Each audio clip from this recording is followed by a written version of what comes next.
कृष्ण कृष्ण कृष्ण हरे हरे.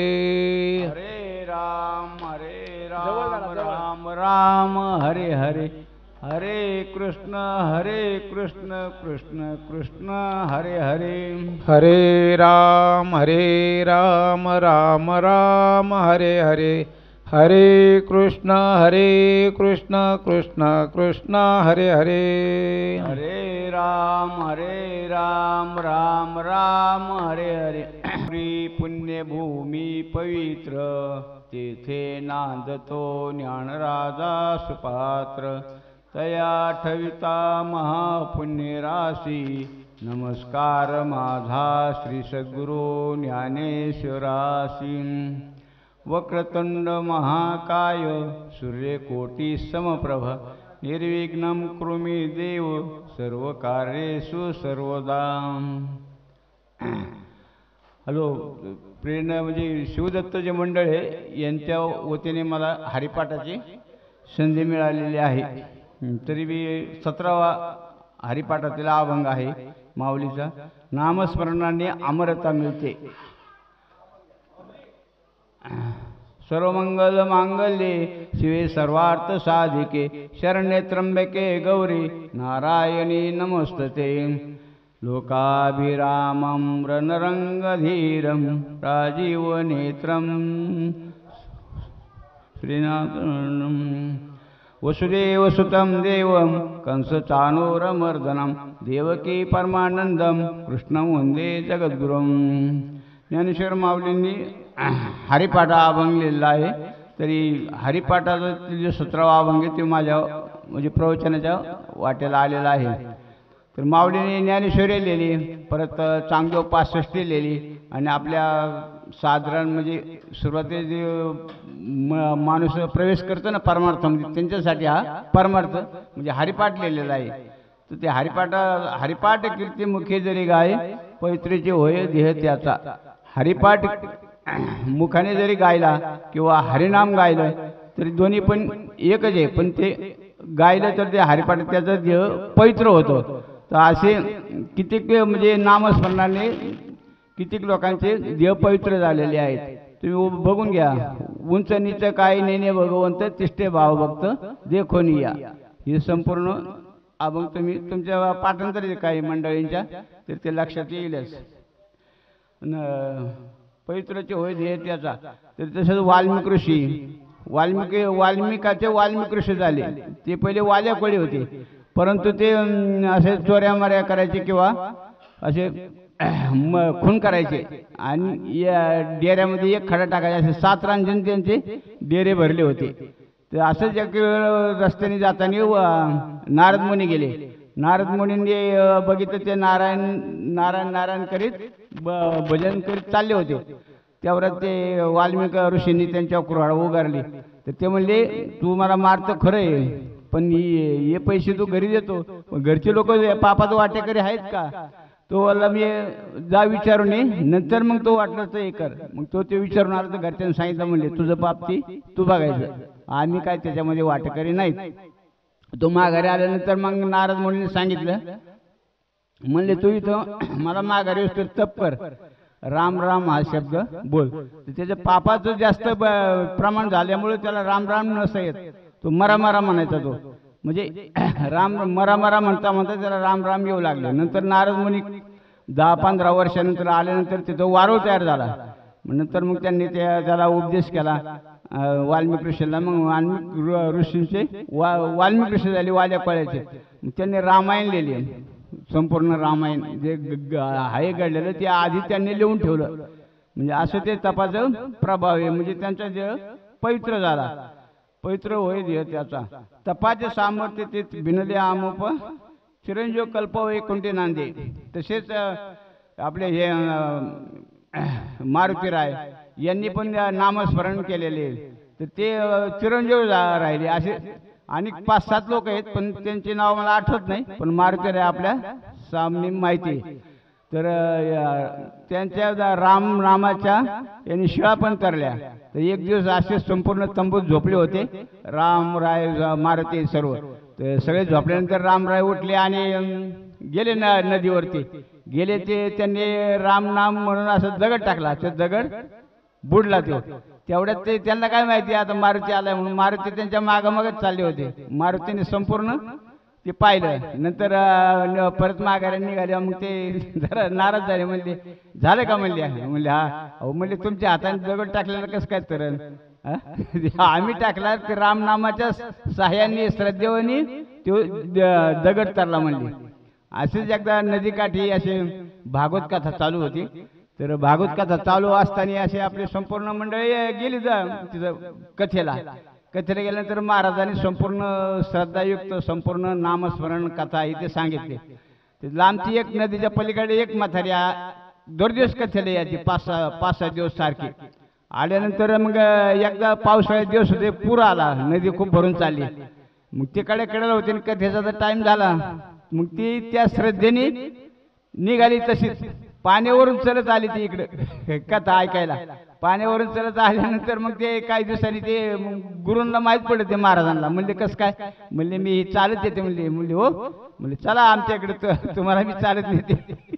तर तो म्हणला बाबा मी येतो, पण मला एवढं जमणार नाही म्हणले. हे शंख कसा फुकतात त्याप्रमाणे मी म्हणलं सांगितलेले, पण तेवढे श्रद्धेच्या हिशोबाने मला जमणार नाही. तो घाबरला, म्हणला मी याच्यात बुडून जाईन. असं झालं.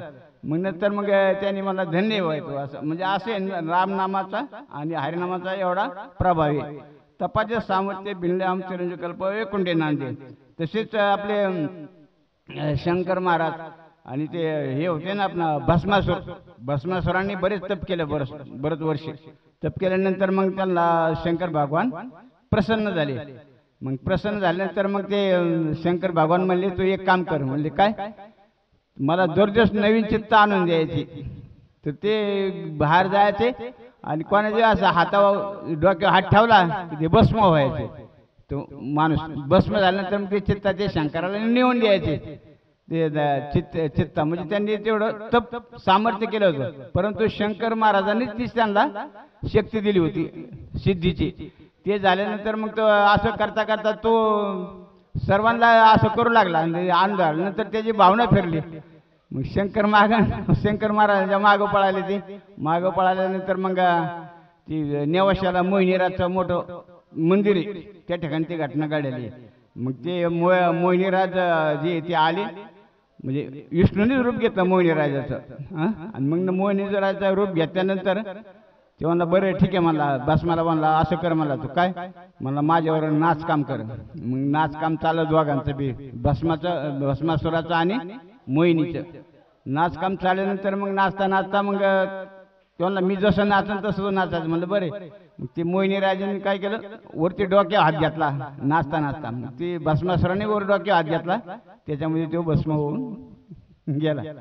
म्हणजे एवढी तपाचं सामर्थ्य. म्हणजे त्यावेळेला मग ते नंतर सिद्धीची ती पर शंकर भगवानकडे आली. ती म्हणली संपूर्ण सिद्धी जी होती ती एवढे तपाचं सामर्थ्य. तसंच ते आपलं हे ऋषी दुर्वास ऋषी ते बी तप करायचे खूप.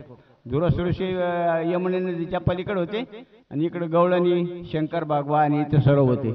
तर त्यांनी ठरवलं गवळणींनी की आपण दुर्वास ऋषींना अन्न घेऊन जाऊ जेवायला. जेवण तयार केलं, पण म्हणजे जायचं कसं, नदी भरलेली. तर विष्णू आपल्या श्रीकृष्ण म्हणले नदीला फक्त गंगामाईला सांगायचं की आमचे श्रीकृष्ण ब्रह्मचारी असेल तर आम्हाला रस्ता भेटेल. तर तेवढं असून मग त्यांनी ते प्रार्थना केली गंगामाईची यमुनीची. तर त्यांना रस्ता मिळाला. तिकडे गेल्यानंतर मग दुर्वास ऋषी जेवले सर्व. त्यांना कितीतरी खांड्या आणणं लागायचं. ते खाऊन झाल्यानंतर त्याने ढेकर दिला. म्हणजे आम्हाला आता पलीकडे जायचं, आम्ही कसं काय जायचं. तर दुर्वास ऋषीने सांगितलं म्हणले मी जेवण केलं नाही एवढं तरी पण निराहारी असं फक्त यमुनेला सांगा, मग यमुना तुम्हाला रस्ता देईन. मग त्या हिशोबाने ते यमुनेला रस्ता दिला आणि त्या गवळणी परत त्या म्हणजे गोकुळात आले संपूर्ण गवळणी. मग तसंच मारुतीराव हे आता हे किती वर्षापासून चिरंजीव झाले. ते म्हणजे तपाने चिरंजीव पद त्यांना प्राप्त झालं. तसं मात्र पित्र व्रता सगोत्र अपार चतुर्भुज नर होऊन ठेले. म्हणजे पुंडलिक भक्त आईवडिलांची सेवा करीत असताना मग ते वय याच्यातून गोकुळातूनच ते श्रीकृष्णच होते, पण ते तिथे आले आणि त्यांना ते पांडुरंगाने सांगितलं म्हणजे मी आले माझ्या दर्शनाला. तर यांनी पुंडलिकांनी त्यांना वीट फेकली, म्हणजे विटेवर उभा राहा, माझी जेव्हा सेवा होईल तेव्हा मी तुझ्या दर्शनाला येईन. 28 युग झाले तरी पांडुरंग तिथं उभेच आहेत. म्हणजे एवढे आईवडिलांची सेवा केली तरी एवढं. त्यांचे आईवडिलांचे गोत्र, त्यांच्या गोत्र सर्व चतुर्भुज होऊन गेले, म्हणजे विष्णू रूपच झाले ते, केवळ पुंडलिकाने आईवडिलांची सेवा केल्यामुळं. मग एवढं ते याचं सामर्थ्य. तसं ज्ञानगुडगम्य ज्ञानदेवाला आधले निवृत्तीने दिले माझ्या हाती. ज्ञानदेव महाराज काय म्हणतात की निवृत्तीने मला संपूर्ण ज्ञान म्हणजे ज्ञानगुड म्हणजे रहस्याचे सर्व दिलेले, आणि त्यांचेच मी म्हणजे महती गातो, नामस्मरण करतो.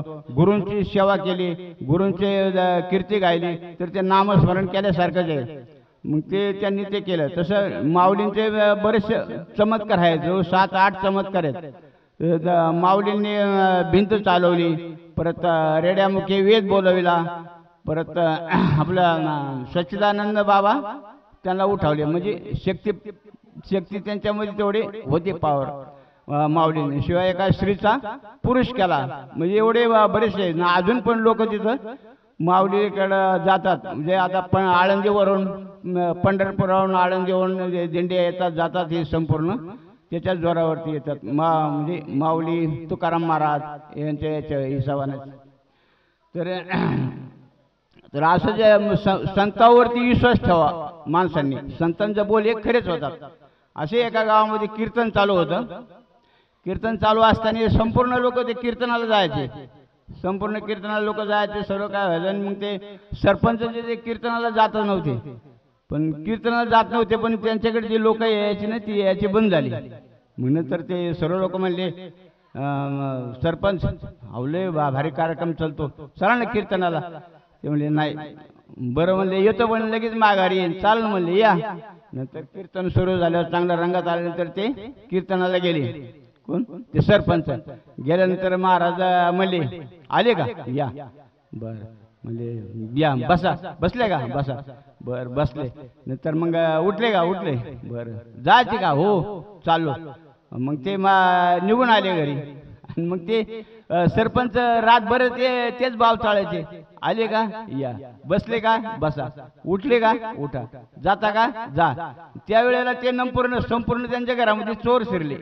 त्या सरपंचाच्या घरामध्ये चोर शिरल्यानंतर मग ते बोलायचे असं भाव चाळल्यासारखे, म्हणायचे हा आले ना, या. बर चालू. बसता ना, हा मग बसा. बर मग थोड्या वेळ झाला, निघाय टाइम झाला. म्हणजे उठले ना, हा उठा. मग चालायला म्हणजे चला, चालले ना, मग जावा. मग असे ते संतांच्या उपदेशाचे. तर मग ती लोक घाबरली, म्हणजे सरपंचाला माहीत झालं, म्हणजे आपण आलेलो चोरी करायला म्हणून. त्यांना कसं काय कळायला हवं. मग नंतर दुसऱ्या दिवशी ते सरपंचाकडे माफी मागायला आले. सरपंचाला त्याची काही कल्पना नव्हती. मग ते कल्पना नव्हती म्हणले त्यांना असंच सोडून दिलं त्यांनी. पण म्हणले एवढे संतांचा उपदेश किती म्हणजे कामाला येतो म्हणले, म्हणजे आपल्याला सोडलं म्हणले. आणि असंच एक जणाला विचारलं, म्हणले गायकवाड सारखे माणसं, म्हणले तुमचं वय किती. गायकवाड म्हणले काय नाही, फक्त 4 वर्ष वय. म्हणले असं कसं काय, म्हणले हा 4 वर्ष. अहो म्हणलं माझं वय 70 झाले, नंतर 71 झाले. मग मी विचार केला की आता नामस्मरण करायला पाहिजे. मग नामस्मरण करण्याचा विचार केल्यानंतर ते काय बोललेच नाही म्हणले. मग त्याच्या 71च्या पुढे ते नामस्मरण करायला लागले. मग 4 वर्ष झाले पुढे. मग तो किती बोला 4 वर्षाचा होता. मग ते 4 वर्ष त्याचं वय. त्याच्या अगोदर जे वय ते गेले परपंचातच गेले त्याच्यामध्ये. मग ते म्हणले मी 4 वर्षाचा आहे. मग असं ते कथा आहे. आणि एक वेळ असंच ते सदा नाम घोष करी हरी कीर्तना.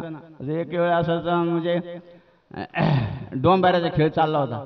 डोंबाऱ्याचा खेळ चालू असताना सर्व लोक जमली तिथं डोंबारी खेळ बघायला.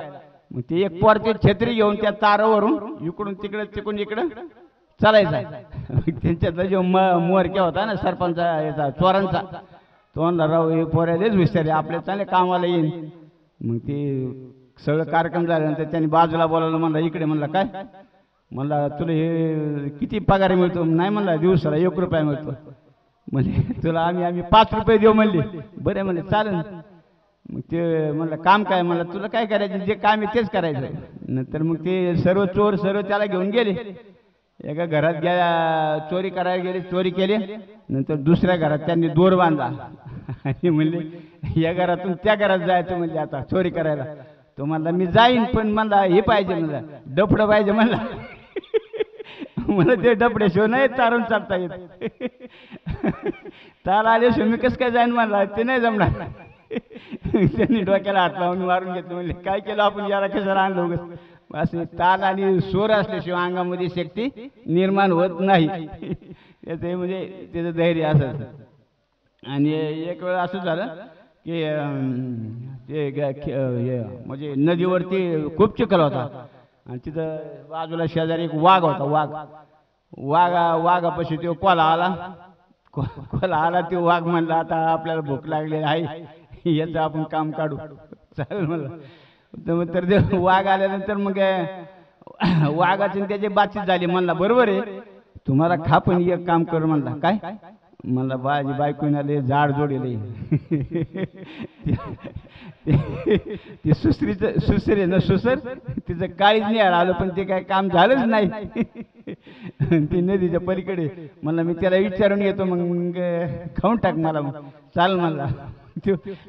निघाला. मग याच्या मनात आलं वाघाच्या. म्हणला याची बायको तर लई जाड जोडे. म्हणला आपल्याला मांस खायला मिळेल. म्हणला याचं.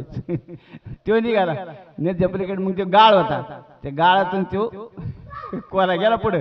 कोला पुढे निघून गेल्यानंतर तो वाघ येतो लागला खसायला. पुढे आलो पर पुढायचं राहिलं. म्हणलं आता मरत आता तसाच मर. म्हणजे असे म्हणजे जे मोठे लठ्ठे माणसं आहे त्यांचं काम काढायचं म्हणले असे बारीक किरकोळ माणसं बी काम काढतात.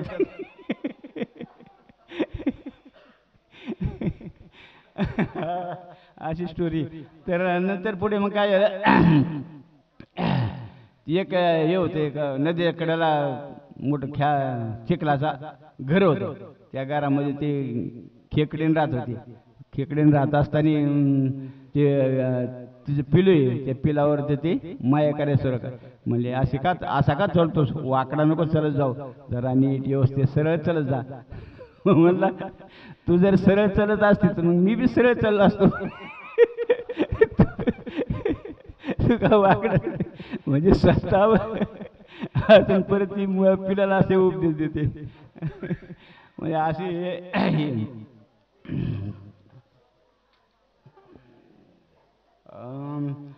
आता कथा देवाचे ध्यान, कथा साधना मंडन, कथे ऐसे पुण्य अनिक नाही सरता, ऐसा सात भाव कथे माझी उभा देव.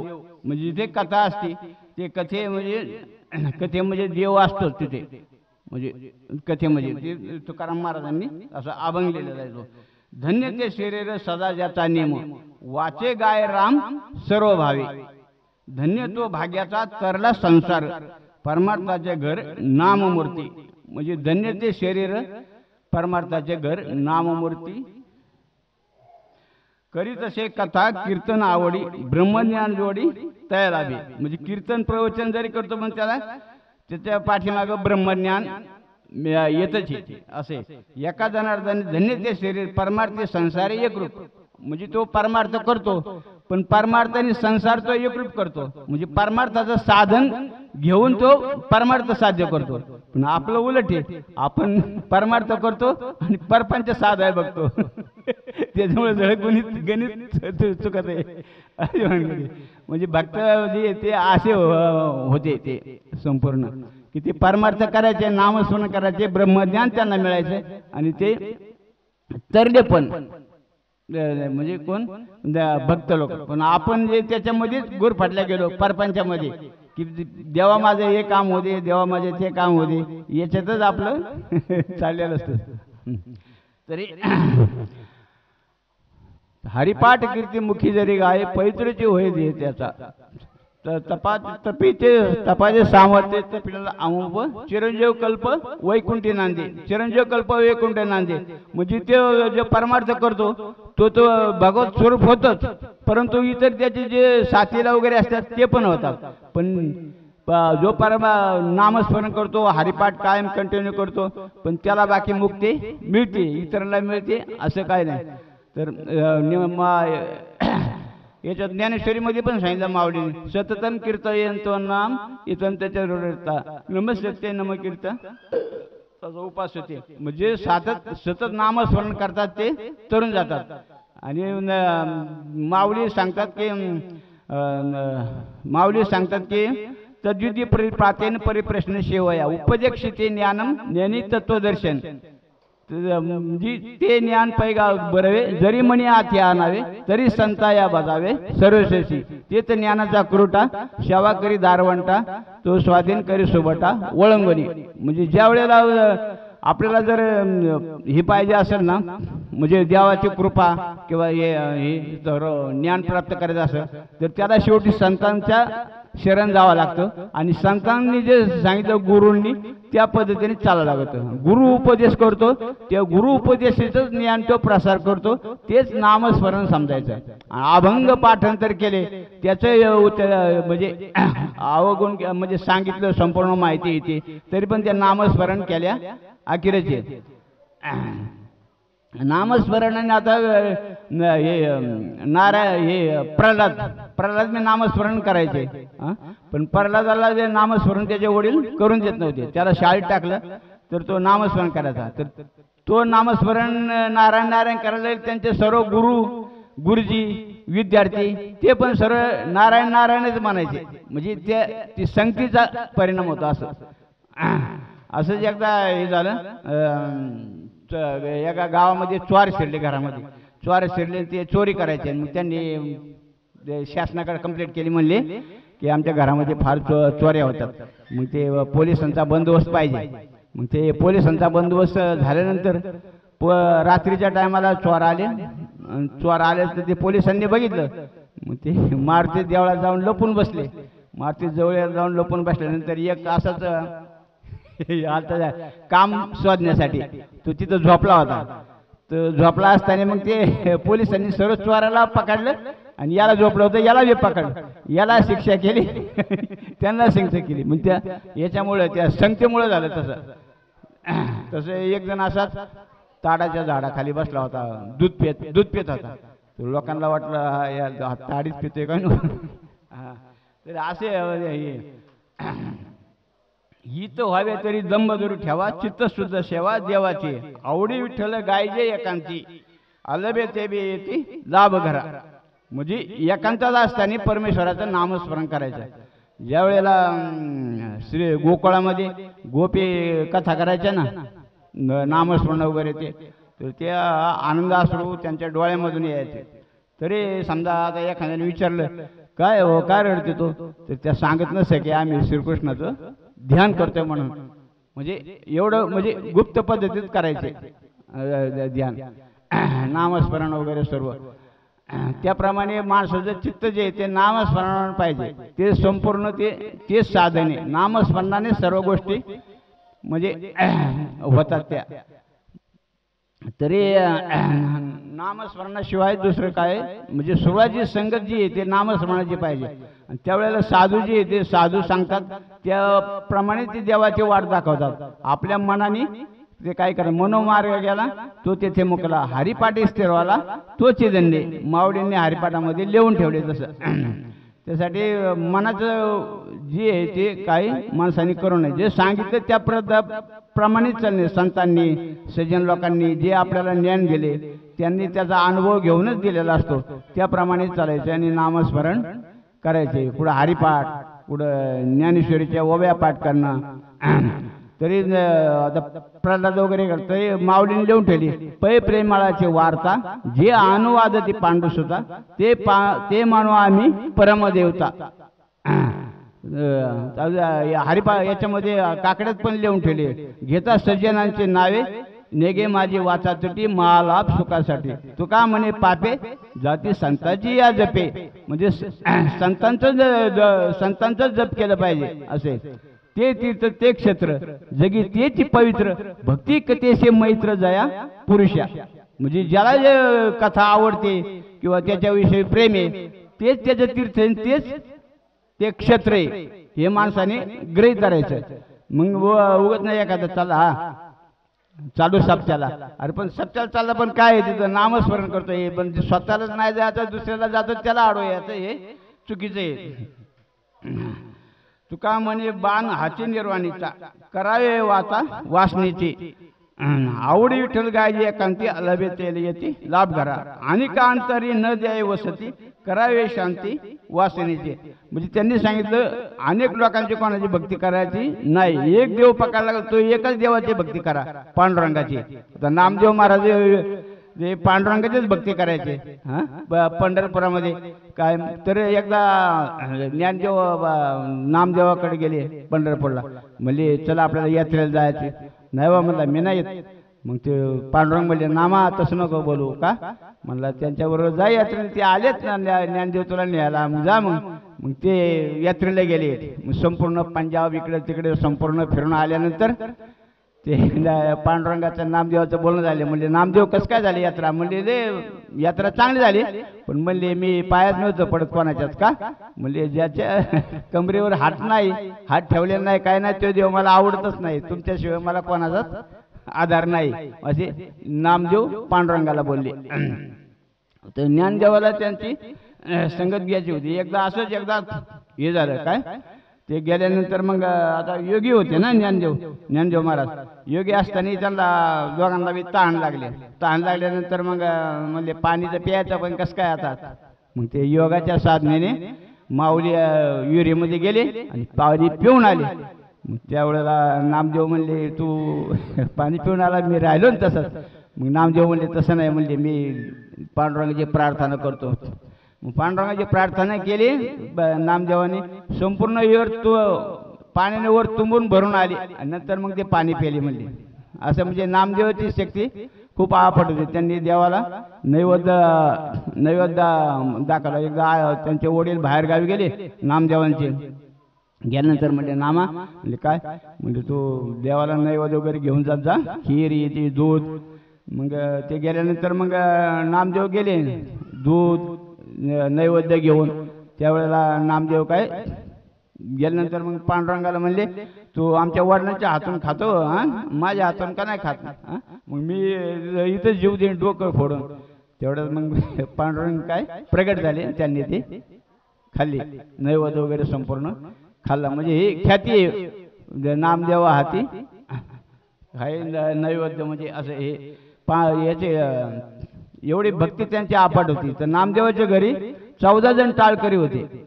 त्यांचे आई वडील परत भाऊ मुलं येते सर्व टोटल 14 जण टाळकरी होते. शिवाय दासी जणी पण होती, ती पण त्याच्यामध्ये म्हणजे ती म्हणजे तिचे पण अभंग भरपूर आहेत जनाबाईचे. ये गे ग विठाबाई माझे पंढरीची आई, भीमा आणि चंद्रभागा तुझे चरणीचे गंगा. हे अभंग काकड्यामध्ये दुसऱ्याच मालिकेमध्ये आहे तो अभंग जनाबाईचा. एवढी जनाबाईची शक्ती आपट होती. तिचे नामदेवचे जे गाथा आहे त्याच्यामध्ये संपूर्ण तुम्हाला जनाबाईचे अभंग मिळतील. एक वेळ असंच एक भट शर्मा ब्राह्मण नाशिकचा, त्याच्या मनात आलं म्हणला जनाबाई संत आहे म्हणले मला बघायची ती त्यांचं दर्शन घ्यायचं. मग ते तिकडून आले, ते नाशिककडून तिकडून सौराष्ट्राकडून जनाबाईकडे. म्हणजे पुढे जनाबाई घरी आले, ते म्हणजे ते गेली गौऱ्या याच्याला. म्हणले हो, म्हणले हा. मग ते गौऱ्या याच्याला गेल्यानंतर मग ते म्हणले मी जातो तिकडे गेल्यानंतर 7-8 बाया जनाबाई त्यांची खूप भांडणं. ते गौऱ्या मिसळल्या गेल्या, हे म्हणे माझी गौरी, ते म्हणे माझी गौरी. मग ते आले तिथं, ते शर्मा म्हणले काय याचे तर तंटा चालन, काय म्हणले जनाबाईकडे जा. ते म्हणले निघालो मी जातो. मी लगेच जनाबाईने ओळखलं, म्हणले हे चालले बरं का. मग त्यांनी म्हणले इकडे काय एवढा आमचा तंटा मिटवायचा आणि मग जायचं. म्हणलं आता मी तंटा तरी कसं काय मिटवणार. तेव्हा मग जनाबाई म्हणली जी गौरी विठ्ठल बोलन ती माझी गौरी आणि जी विठ्ठल गौरी बोलणार नाही ती त्यांच्या गौऱ्या. मग त्यावेळेला त्यांनी कानाला लावून बघितलं तर खरंच विठ्ठल विठ्ठल आवाज यायचा. मग त्यांनी ते गौऱ्या निवडून ते त्यांचा तंटा मिटवला. एवढा जनाबाईचा अधिकार होता. जे चोखामेळा यांची समाधी तर माऊलीच्या पंढरपुराच्या पायथ्याशीच आहे. ज्या वेळेला ते याला गेले कुठं चोखामेळा महाराज काम करायचे नाही गवंडी काम ते तिकडे काम करा हा मंगळवेढ्याला गेले. तिथं काम करीत असताना ते पूर्ण भिंत तिथं ढासाळली. ते चोखामेळ्याच्या संपूर्ण अंगावर पडले. त्यांचे हाडाबिड सगळं चक्काचूर झालं. मग ते पांडुरंगाला त्यांचं खूप ध्यान झालं. म्हणले अरे तू असं कर ना नामदेवा काय चोखामेळा तर गेला आपला बरोबर आहे पण त्याची हाडं जी ती घेऊन ये. ते म्हणले हाडं घेऊन यायची कसं काय. अरे म्हणजे ते जे हाडातून नाव निघन ना विठ्ठल ते हाडं सगळी घेऊन ये. मग त्यावेळेला चोखामेळ्याची हाडं आणली आणि ते पांडुरंगाने त्यांच्या समाधी पुढे ते त्यांच्या मूर्तीपुढं म्हणजे देवळापुढं समाधी घेतली चोखामेळ्याची. नंतर नामदेवाची समाधी चोखामेळ्याची समाधी त्यांचं बी दर्शन पहिले घ्यावं लागतं. नंतर पांडुरंगाच्या दर्शनाला जावं लागतं. एवढं म्हणजे भक्ताचं महत्त्व आहे.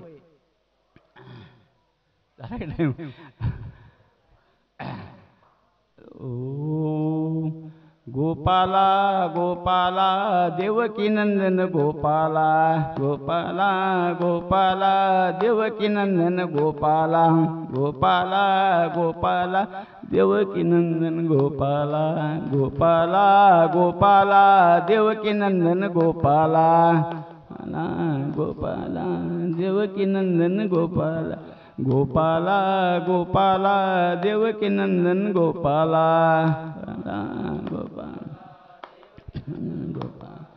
गोपाला गोपाला देवकी नंदन गोपाला गोपाला देवकी नंदन गोपाला गोपाला गोपाला देवकी नंदन गोपाला. हे भजन कोणाचे गाडगे महाराजांचं. अभंग अभंग आता नामस्मरण आपण घ्यायचं पण कसं ते सज्जनांची निंदा न करणे अपराध येतो. ते नामस्मरण करणार नाही. परत दुर्जनांचे नामाचे महत्त्व सांगणे दुर्जनांना नामाचे महत्त्व सांगणे पण ते काय फायदा आहे का. खडकाव पाऊस पडावा समुद्रावर पाऊस पडावा ते व्यर्थच जातो ना.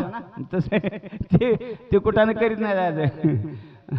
शिव विष्णू हे वेगळे मानणे हे चुकीचे आहे. हरिहरा भेद नाही करू नये वाद एक एकाचे हृदय गोडी साखरेच्या ठाई एक वेलांटीचे आड तुका म्हणे वाम भाग तुका म्हणे एकाची अंग. म्हणजे हे याच्यामध्ये भेद न मानणे. शिव आणि विष्णू हे सारखेच. तर एका गावी एक साधू चालला होता. तर आता महिलांना रागीन बरं का. तर चालला असताना एक बाई काय करायची आडवं सारवायची एक बाई उभा सारवायची.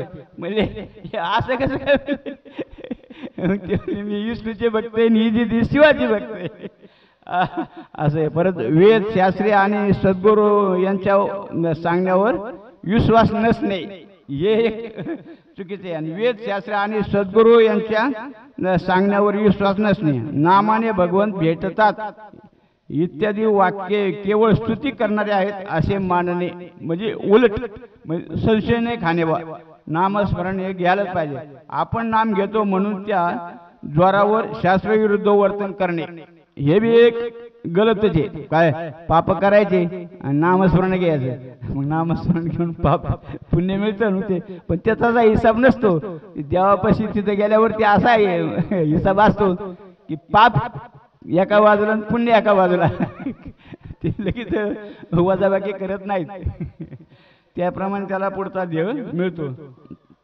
नाम इतर धर्मकृत्य व नाम यांची योग्यता समान मानणे हे चुकीचे आहे. आपण धर्मकृत्य करतो आणि नामस्मरण नाही करायचं असं नाही. ते पण केलं पाहिजे आणि हे पण केलं पाहिजे. भक्तिभावाने अखंड नामस्मरण करणारा स्वतः सदैव सच्चिदानंद रूप होतोच. शिवाय त्याच्या सानिध्यात राहणाऱ्या त्यांच्या संबंधिताला स्वरूपात मुक्ती मिळते याविषयी श्री गुलाबराव महाराज म्हणतात. गुलाबराव महाराज तुम्हाला कल्पना असेल, ते म्हणतात अपराध चुकवणी करणे स्मरण तरीच नामे उजळे मन पातके जळती संपूर्ण फळ श्रीकृष्ण सापडे. परमेश्वर रूपाचे ज्ञान अत्यंत गूढ आहे. ते ग्रंथ वाचून स्वतःच्या बुद्धीने करून घेता येत नाही. संतांच्या निष्कपट सेवेने त्यांची कृपा संपादन केली तरच ते ज्ञान मिळते. म्हणून ज्ञानेश्वर माऊलींनी निवृत्तीनाथांचे म्हणजे सेवा केली आणि त्यांच्या वचनावर त्यांनी विश्वास ठेवला.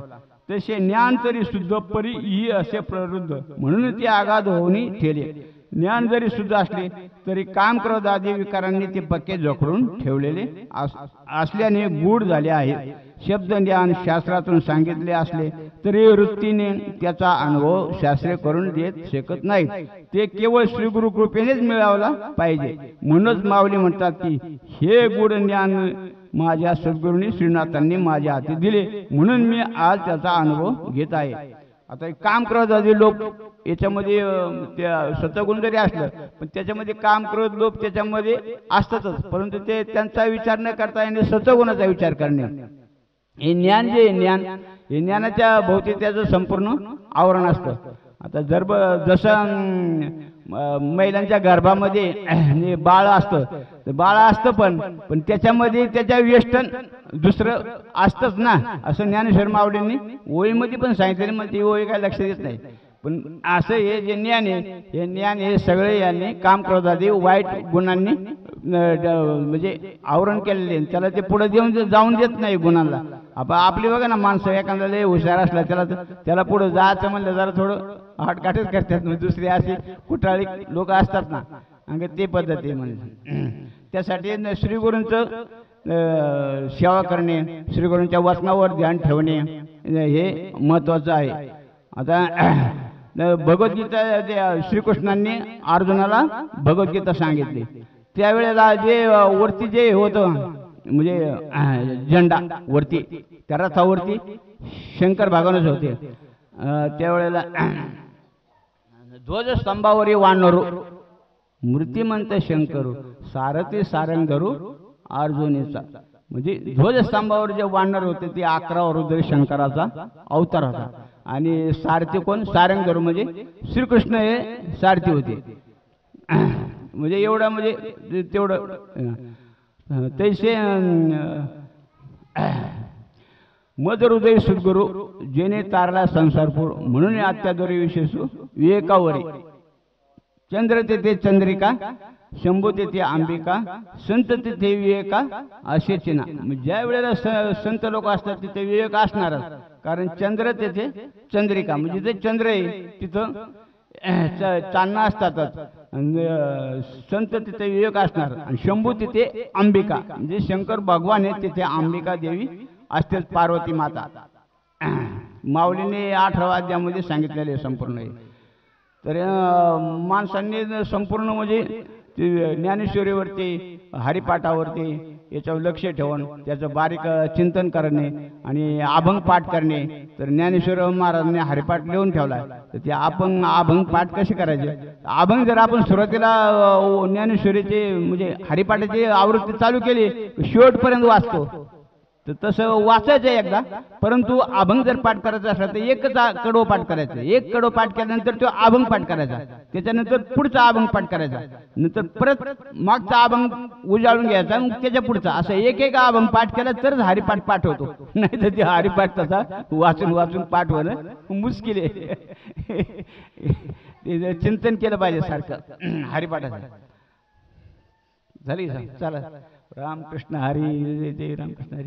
पुंडलिकवरला विठ्ठल श्री ज्ञानदेव तुकाराम पंढरीनाथ महाराज भगवान की जय. श्री माऊली ज्ञानेश्वर महाराज की जय. जगद्गुरु संत तुकाराम महाराज की जय. आता स्वात्मके देवे येणे वाग्यज्ञ तोषावे तो सोनी मज द्यावे पसाय जाणे. जे काळांचे व्यंकटी सांडो तया सत्कर्मी रती वाढो. भूता परस्परे पडो मैत्र जीवांचे दुरितांचे तिमिर जाओ. विश्व स्वधर्म सूर्य पाहो जो जे वांछिल तो ते लावो प्राणिजात वर्षत सकळ मंगळी ईश्वर निष्ठाची मांदियाळी अनवरत भूमंडळी भेटो तया भूता चला कल्पतरूचे आरव चेतना चिंतामणीचे गाव बोलते जे अर्णव पियुषांचे चंद्रमे जे लांछन मार्तंड जे तापहीन ते सर्वाई सदा सज्जन सोयरे होतू किंबहुना सर्व सुखी पूर्ण होनी ती लोकी भजी जो आदि पुरुखी अखंडित आणि ग्रंथोपजीविये विशेष लोकीये दृष्टादृष्ट विजय हो आवेजी एथ मने श्री विश्वेश्वराओ हा होईल दान पसाओ येणे वरे ज्ञान देवो सुख्या झाला येणे वरे ज्ञान देवो सुख्या झाला येणे वरे ज्ञान देवो सुख्या झाला. ओम शांती ओम शांती ओम शांती. पुंडलिक वरदार विठ्ठल